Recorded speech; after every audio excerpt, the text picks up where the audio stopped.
Weaving is the process of going over, under, over, under. So when you weave, you're going to be going under and then over one, under and then over one. So to get started, I'm going to find the end of the thread. I'm going to hold it with 2 fingers and I'm going to pull it all the way down to the bottom, okay?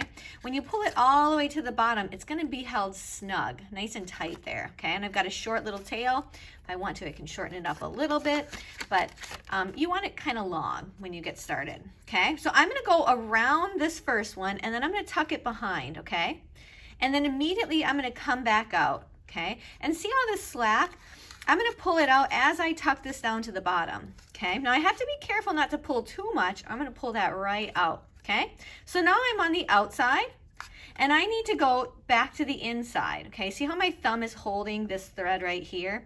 I'm going to pull it in and I'm going to immediately go back out and then I'm going to tug on this to remove the slack but also get this down to the very bottom, okay? See how I do that?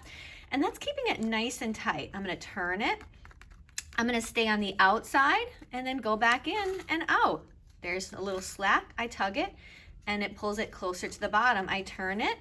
Again, I go in and I immediately come back out, okay? And I tug it tight, okay? And now I'm back to where I've started, okay? And now I'm going to be doing the opposite of it, okay?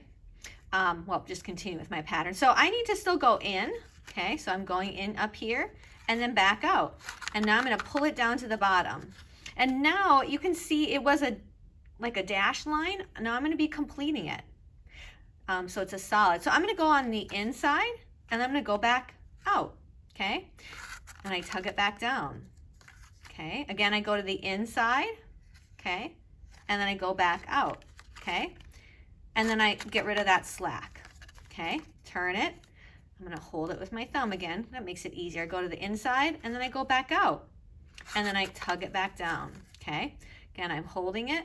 I'm going to the inside and then I'm going back out and tugging it down, okay? Turning it.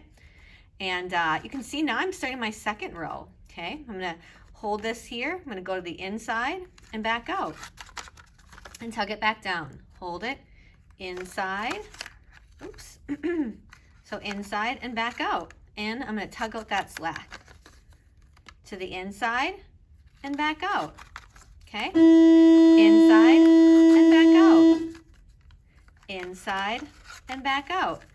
And so you'll keep doing that process until you run out of yarn. I'm kind of picking up the pace. Inside and back out. Inside and back out. Inside. And you know what? I don't have enough to really go too much further. And see how I have got that ugly tail? So at this point, I'm just going to tuck it to the inside and I'm going to push it way down to the bottom and it's just going to hang loose. And it stays nice and tight because it's at the bottom. To start my next one, I repeat that same process. I grab that string, I have my short little tail, and to be honest, you can start anywhere you want, okay? And I'm going to just tug it straight down to the bottom, just like you'll do to begin. And I'm going to hold on to it. And then I repeat that process going to the inside and back out. I hold on to it. And then I'm going to the inside and back out. I hold on to it, go to the inside and back out. And that is the process of weaving, to the inside and back out, okay? One thing, make sure though that you're not just doing your weaving up here. If you do that, you see how it starts to pull in the ends? So you always need to be tugging it back down to the bottom, inside and back out, okay? It'll keep your threads nice and tight and it will also prevent your cup from closing up, okay? Have fun.